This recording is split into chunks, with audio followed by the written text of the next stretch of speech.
গত কয়েকদিন ধরে একটানা ভারত এবং পাকিস্তানের মধ্যে সংঘর্ষে কার্যত এখন ছেদ বা বিরতি যথেষ্ট পর্যদস্ত হতে হয়েছে ভারতের কাছে পাকিস্তানকে। কিন্তু তারপরও দেখা যাচ্ছে যে একের পর এক নানা ধরনের কর্মকাণ্ড যেরকম চলছে, একাধিক যেরকম স্পাই বা একাধিক নানা রকম পাক গুপ্তচর বৃত্তির অভিযোগও যেরকম উঠছে, এ তো গেল পাকিস্তানের কথা। কিন্তু তারপর গত কয়েক মাস তারও আগে থেকে ঘটে চলা অন্তত আরও এক ভারতের সব থেকে কাছের, সব থেকে যাদের ধর্ম, যাদের সঙ্গে ভাষাগত দিক থেকে সব থেকে কাছের আরও এক পড়শি দেশ বাংলাদেশের যে অবস্থা সামনে থেকে এসেছিল, সেখানেও দেখা যাচ্ছে এখন যে ভয়ানক পরিস্থিতি। কারণ সামনে আসছে শেখ মুজিবের কায়দায় ফের নাকি হত্যালীলা চলবে বাংলাদেশে। এদিকে আমাদের নজর রাখতে হচ্ছে, কারণ প্রাণঘাতী হামলা চালানো হবে সেনা প্রধান ওয়াকারুজ্জামানকে লক্ষ্য করে। অনেকগুলো প্রশ্ন এই মুহূর্তে সামনে আসছে। সেনা সদর দপ্তরের ভিতরেই হবে হামলা। 10ই জুনের আগে, অর্থাৎ আসন্ন 10ই জুনের আগে পরিকল্পিত হামলার ছক। ঢাকায় ঢুকে পড়েছে নাকি পাক স্নাইপার। কোথায় গা ঢাকা দিয়ে রয়েছে পাকিস্তানের কমান্ডোরা। আর পূর্ব সীমান্তে এভাবেই জঙ্গি যুদ্ধে ভারতের স্ট্র্যাটেজি বাকি হতে চলেছে। কোন পথে হবে ভারতের প্রহার? অনেকগুলো প্রশ্ন এই মুহূর্তে সামনে আসছে। একদিকে পাকিস্তান এবং ভারতের মধ্যে যেরকম একটা স্নায়ুযুদ্ধ তো সারা বছর উত্তপ্ত থাকে, অন্যদিকে তাদের যে সংঘর্ষ এবং শুধু তা না ভারতের জবাব। কিন্তু এদিকেও একটা প্রশ্ন যে বাংলাদেশের সঙ্গে যেভাবে একের পর এক সম্পর্ক তলানিতে ঠেকেছে, সেখানেই বা অন্তত ভারতের স্ট্র্যাটেজি কি হতে পারে, কোন পথে অন্তত তাদের এই পথ বেকৌশল হতে পারে। সব মিলিয়ে এই মুহূর্তে আমরা একটু আলোচনার জন্য যাব, গোটা বিষয় নিয়ে আলোচনা করব। সরাসরি যাব আমাদের সঙ্গে এই মুহূর্তে নিউজরুম থেকে জোরাওরে রয়েছেন আমাদের চিফ রিপোর্টার সত্যজিৎ মুখোপাধ্যায়। সত্যজিৎ, সদ্য আমরা দেখলাম যে ভারত পাক সম্পর্কে একেবারে যে পরিস্থিতি তৈরি হয়েছে, সেখানে ক্রমশ নজর দিয়ে চলছে ভারত, নয়াদিল্লি। কিন্তু অন্যদিকে একেবারে বাংলাদেশের অবস্থা যদি বলি, যে পাক স্নাইফারের কথা বলা হচ্ছে, কারা এই পাক স্নাইফার, কোন পথে তারা এই পরিকল্পনা সাজাচ্ছে, এই সমস্ত বিস্তারিত পরিকল্পনা কি তাদের? দেখো সর্বশেষ একদমই সঠিকভাবে তুমি তথ্য তুলে ধরছো, যে তথ্য আমরা বিভিন্ন ইন্টেলিজেন্স সোর্সে পাচ্ছি বা গোয়েন্দা সূত্র আমাদের কাছে আসছে। প্রথম ব্যাপার যে সিজফায়ার রয়েছে, কয়েকটা দিন কেটে গেছে এবং হয়তো অনেকে আত্মসন্তুষ্টতে ভুগছেন যে আমরা পাকিস্তানকে ব্যাপকভাবে দুর্মুষ করেছি। সব থেকে বড় ভুল এটাই, সব থেকে বড় ভুল এটা। কারণ আমরা ছবিতে দেখিয়ে দেবো যে সেখানে ফের হাফিজ সঈদ, লস্কর-ই তৈবার প্রধান, তিনি বেরিয়ে পড়েছেন। তিনি বেরিয়ে ভারত বিরোধী তার যে কর্মকাণ্ড শুরু করেছেন। একই সঙ্গে লস্কর-ই তৈবার যে যতগুলো মডিউল বা যতগুলো ওদের বিভিন্ন প্ল্যাটফর্মগুলো আছে সক্রিয় করা হয়েছে, সেখানে অ্যান্টি ইন্ডিয়া বা ভারত বিরোধী সমস্ত কাজকর্ম ফের শুরু হয়েছে। এবং যে মুহূর্তে পশ্চিম প্রান্তে কার্যত পাকিস্তান দুর্মুষ, তাদের বিভিন্ন এয়ারবেসগুলো বিধ্বস্ত, বিভিন্ন যে অন্যান্য স্ট্র্যাটেজিক্যাল ডিফেন্স ঘাঁটিগুলো বিধ্বস্ত হয়েছে, পাকিস্তানের সেই নীতি, অর্থাৎ 1000 বছর ধরে ভারতকে তারা খণ্ড বিখণ্ড করবে, রক্তাক্ত করবে, সেখান থেকে এক চুল পাকিস্তান সরে আসেনি, এক বিন্দু সরে আসেনি।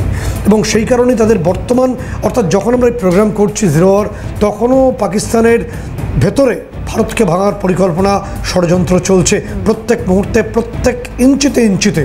এবং সেই কারণে তারা বাংলাদেশকে তাদের কাউন্টার পার্ট বানিয়েছে।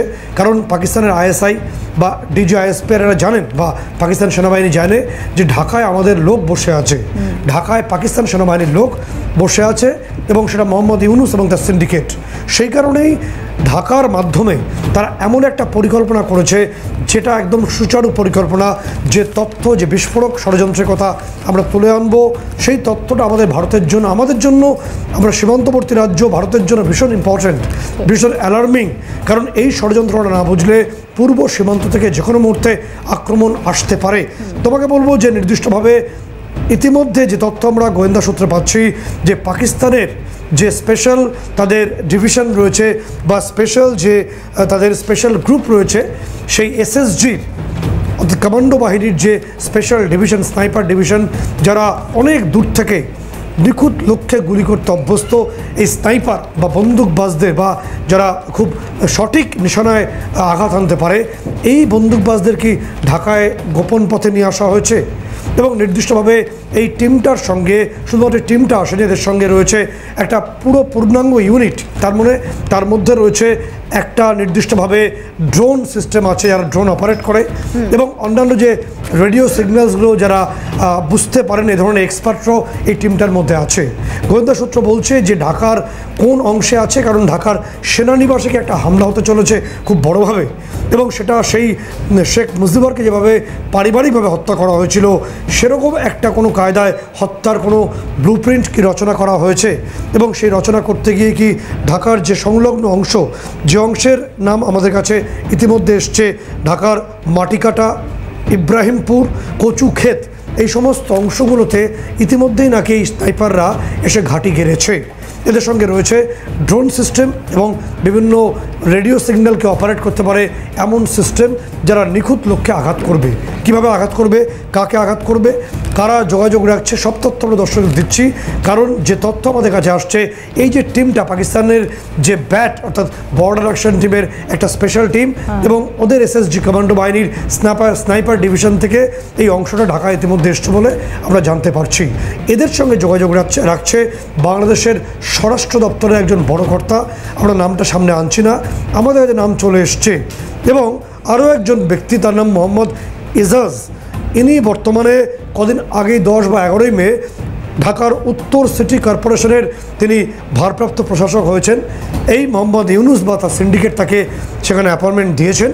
এই দুজন মূলত এই স্বরাষ্ট্র দপ্তরের এক বড় কর্তা, এবং মোহাম্মদ এজাজ যে মূলত হিজবুত তাহরির অন্যতম প্রতিষ্ঠাতা, এরাই মূলত এই যে টিমটা পাকিস্তান থেকে এসছে, ঢাকায় এসছে, এদের সঙ্গে ইসলামাবাদ এবং আইএসআইয়ের কমিউনিকেশন পার্টে এরাই রয়েছে।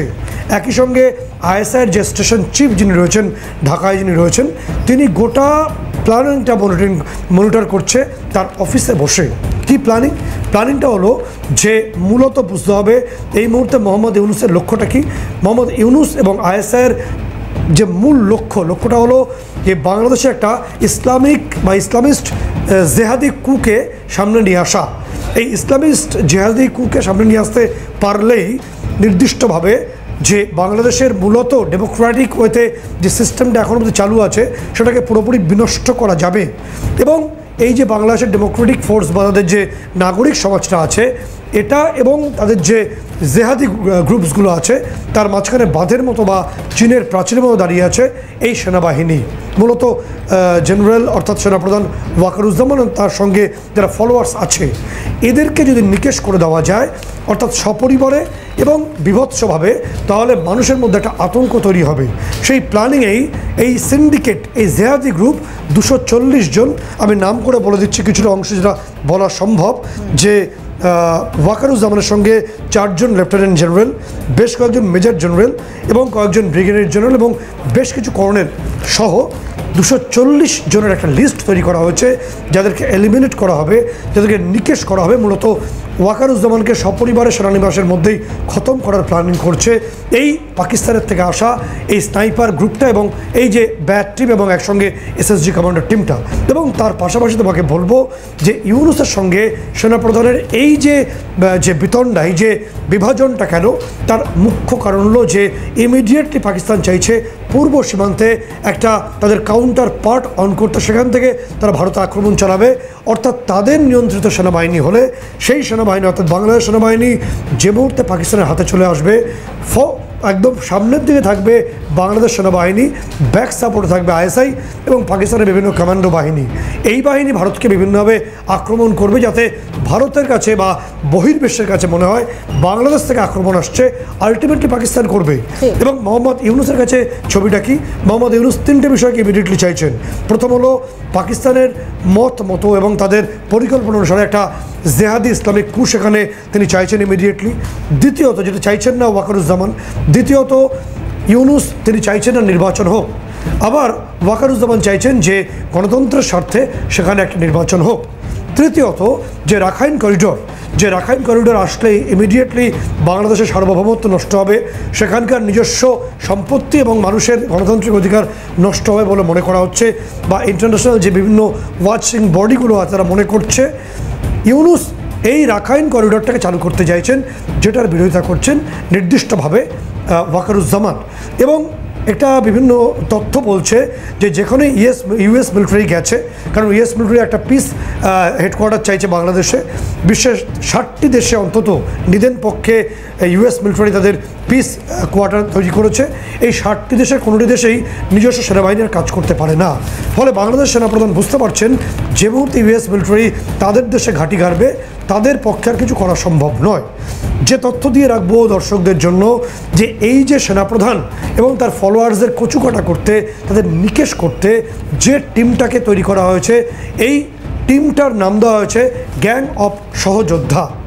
একদম পরিকল্পনা অনুসারে 18ই মে একটা গোপন মিটিং হয়েছে যে কিভাবে এই গ্যাং অফ সহযোদ্ধা তারা বর্তমান সেনানিবাসে ঢুকে, ঢাকার সেনানিবাসে ঢুকে এই আক্রমণটা সংগঠিত করবে এবং পুরোপুরি প্যাসিভ ওয়েতে সাপোর্ট দেবে নির্দিষ্টভাবে পাকিস্তান আর্মি অর্থাৎ এসএসজি, এবং তার সঙ্গে ব্যাট টিম এসে গেছে, স্নাইপার টিমটাও রয়েছে।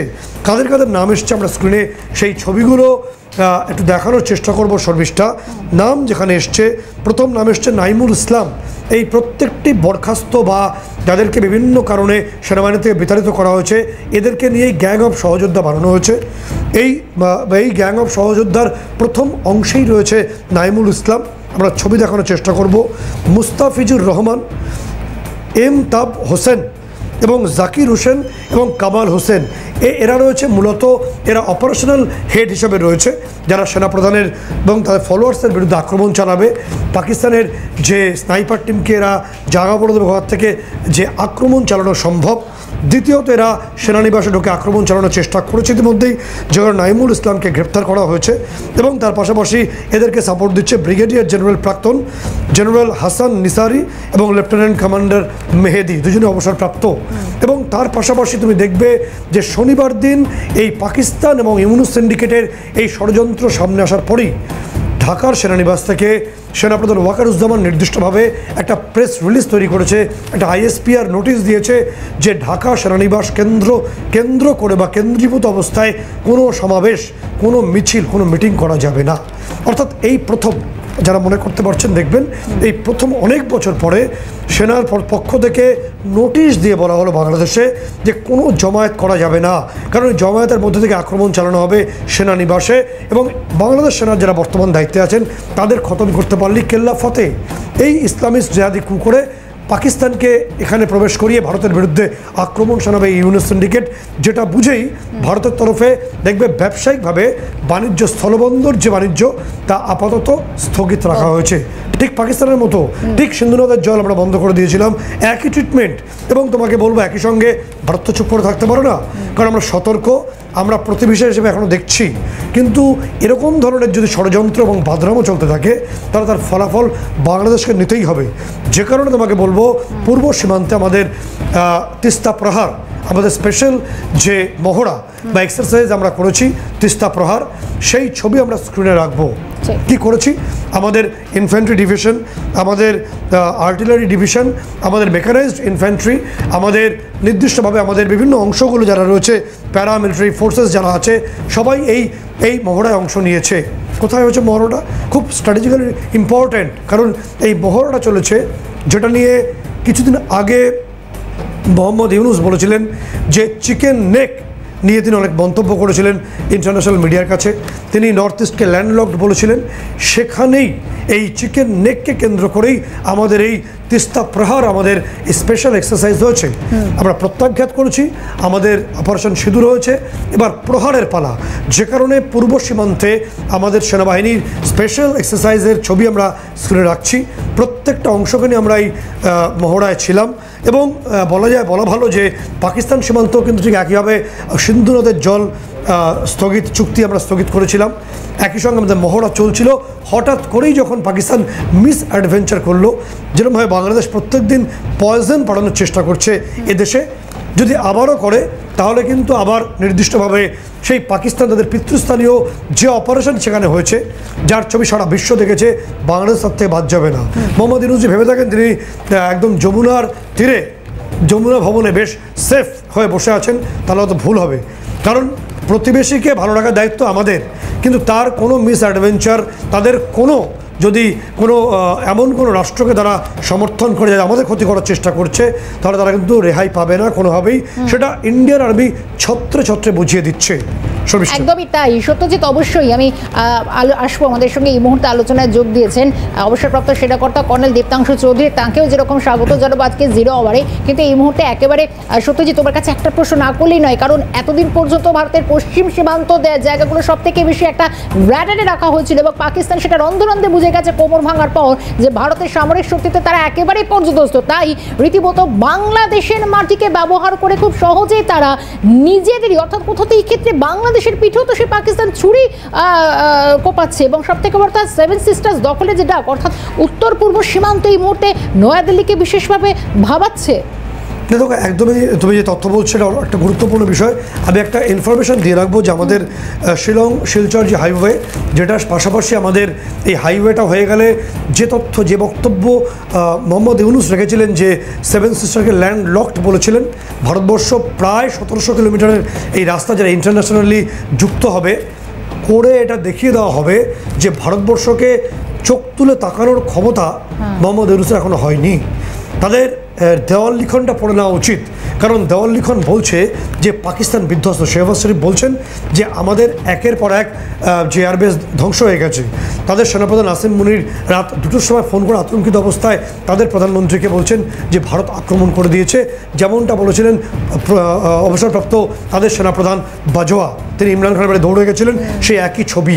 ফলে ইউনুস যদি মনে করে থাকেন যে তিনি 4টে জঙ্গি এনে ভারতকে চমকানোর চেষ্টা করবেন, তিনি অত্যন্ত ভুল করছেন। ভারত আর ইউনুসকে হালকাভাবে নিচ্ছে না, কারণ বাণিজ্য স্থগিত যে সিদ্ধান্ত ভারত সরকার নিয়েছে তার মধ্য দিয়ে এই বিষয়টা পরিষ্কার হচ্ছে।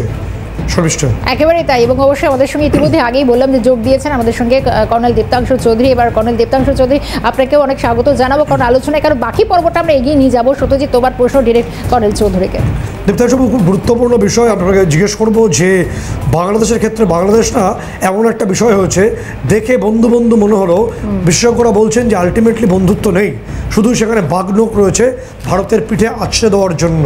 এবং সেটা ভারতের তরফে গোয়েন্দারা এবং আমাদের এনএসএ অজিত ডোভাল অনেক আগেই হয়তো বুঝতে পেরেছেন বলে অনেকেই মনে করেন। দীপ্তাংশুবাবু, যে তথ্য আসছে বাংলাদেশের ডেমোক্রেটিক ফোর্স এখনও যেটুকু বেঁচে আছে সেটা বেঁচে রয়েছে সেখানকার সেনাবাহিনীর জন্য, যে কারণে সেনাবাহিনী অস্তিত্ব রক্ষার জন্য যে স্পেশাল ভিডিওটা যেটা প্রকাশ করেছে যে বাংলাদেশ সেনা কাজ করছে বাংলাদেশের মানুষের জন্য। এবং এই যে জিহাদি গোষ্ঠী, জঙ্গি গোষ্ঠী, পাকিস্তানের যে সমস্ত জিহাদিগুলো এই মুহূর্তে জঙ্গিগুলো বাংলাদেশে আছে, তারা তাদের যে স্পেশাল স্নাইপার টিমকে নিয়ে রয়েছে, আমরা জানতে পারছি বিভিন্ন গোয়েন্দা সূত্র বলছে এই স্নাইপার টিমের কাজ হলো বাংলাদেশ সেনাপ্রধান ওয়াকারুজ্জামানকে খতম করো, তার ফলোয়ার্সদের খতম করলেই কেল্লা ফতে, তখনই ইসলামিস্ট জেহাদি কু হবে এবং বাংলাদেশকে পুরোপুরি সেনানিবাস এই জঙ্গিদের হাতে বা তাদের দখলে চলে যাবে। কতটা ভয়ঙ্কর ছবি এটা। বাবু, আপনি যেটার সঙ্গে বললেন আর একটা অ্যাড করলাম, এর আগে আপনি তুরস্কর কথা বললেন। ইতিমধ্যে আইএসআই সঙ্গে সাহায্য নিয়ে তুরস্কর একটি এনজিও অর্গানাইজেশন, একটা এনজিও অলরেডি বাংলাদেশে বিগত আপনি বলতে পারেন 10 দিন 12 দিন খুব অ্যাক্টিভ হয়ে গেছে। এদের একটা এই এনজিওর নাম হচ্ছে সালতানাতে বাংলা। এর নাম হচ্ছে সালতানাতে বাংলা। এটা এখনো গণমাধ্যমে আসেনি, এটা আমি আপনাকে জানালাম।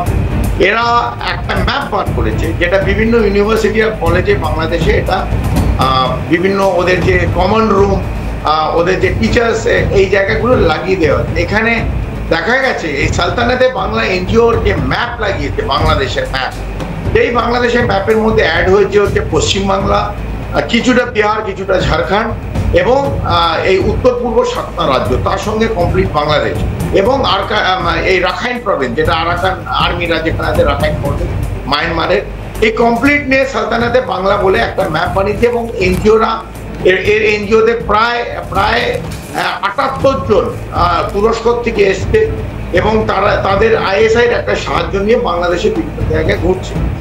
আপনি যেটা বললেন, নিশ্চিতভাবে যেখানে ভারতের পশ্চিম এবং উত্তরে অলরেডি হাঁটু করে পাকিস্তানকে বসিয়ে দিয়েছে, এই লজ্জা ঘেন্না যেটা 71-এর পর বারবার ওরা ট্রাই করেছে ভারতকে আঘাত করার, এখন পূর্ব দিকে এই বাংলাদেশের নতুন বন্ধু আমরা জানি নিশ্চিতভাবে ওদের যে মনোভাব, ওদের যে মাইন্ডসেট, বাংলাদেশের ভূমি থেকে আমাদের পূর্ব এবং উত্তর পূর্ব 7টা রাজ্যে নিশ্চিতভাবে ব্যতিব্যস্ত করবে, উত্তেজনা সৃষ্টি করবে, এই ইন্টারন্যাশনাল বর্ডারে ঝামেলা সৃষ্টি করবে, কিছু জায়গায় ইনট্রুশন হবে এবং জঙ্গিরা ঢুকবে, তাদের কিছু স্লিপার সেল আমাদের কাছে আছে, তাদের অ্যাক্টিভেট করবে।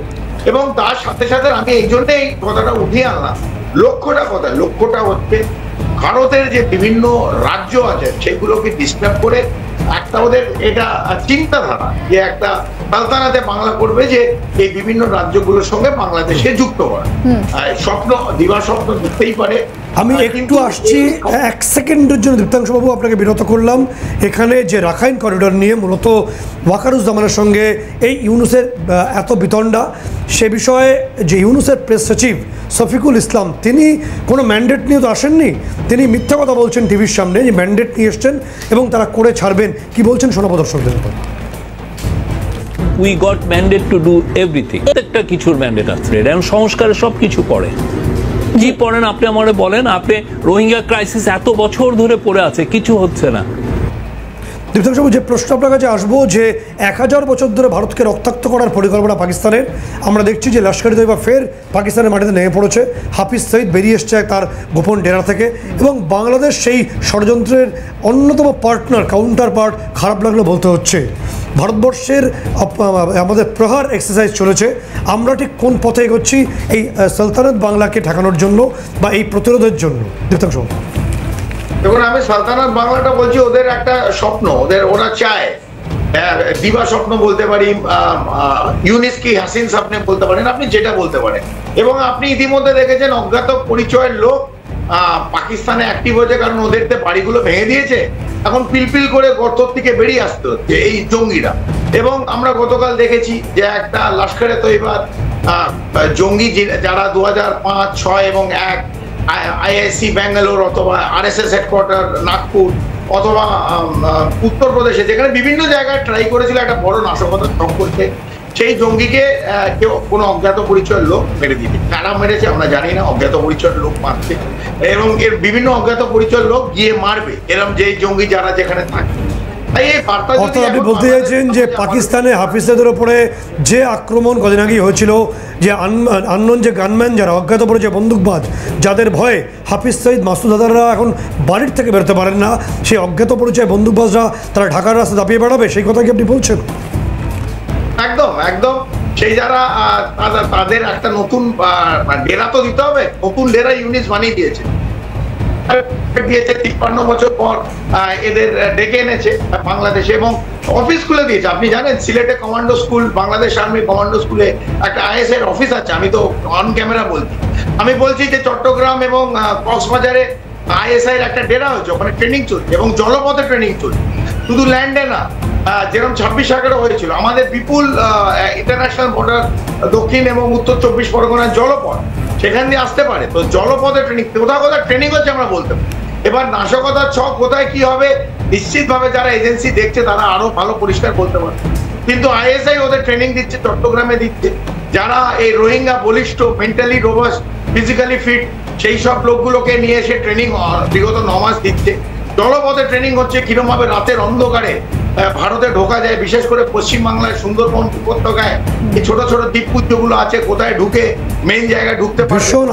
ভীষণ আতঙ্কের অর্থাৎ দীপ্তাংশু বিস্ফোরক তথ্য জানালেন যে এই যে আইএসআই মডিউল সক্রিয়, স্নাইপাররা সক্রিয়, তারা ট্রেনিং করছে জঙ্গিদের।